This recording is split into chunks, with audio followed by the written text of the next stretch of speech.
right, guys, it's time to look at our next card, the Emperor. For our card 4, which stands for stability, the 4 directions, the 4 elements, the 4 seasons, and the archetype. He's the dictator, father, animus, patriarch, and sometimes he is the god. Pop culture, Zeus, Mike Brady from the Brady Bunch, and for any John Wayne fans, he is Rooster Cogburn. He is in control, he is in command, he gets it done. In the Empress, we saw she had a huge amount of water, all those emotions, and his is just a tiny little trickle down here. And he's got his rams, symbol for Aries, masculine action, fire and aggression.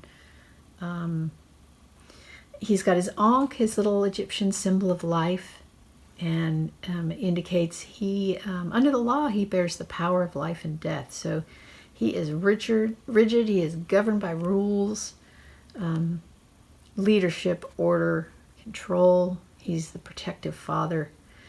So anyway, I've kind of droned on about him, but that is our Emperor. This is Pamela Coleman Smith. And let's just look at a few other ones as comparison. This is from the Witch's Tarot. And we can see that he's in his rigid armor.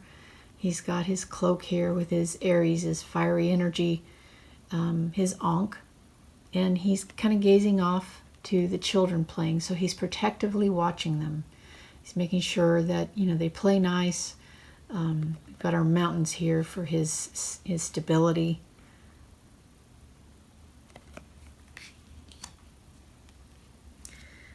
Here we have one, World Spirit Tarot, and this kind of epitomizes the Emperor. He is overlooking the village here.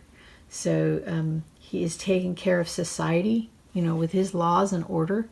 He's ruling over all of it. He's got his mountain of stability there. He's got all of the elements here as well that he rules over. So unlike the magician who is actually using them for transformation, he is ruling over everything. There's a scepter of power.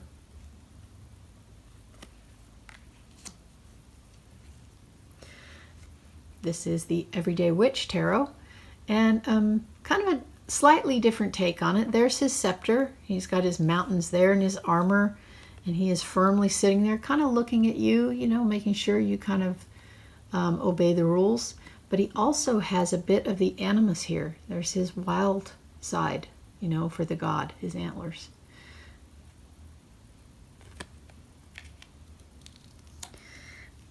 Then this is also a good comparison.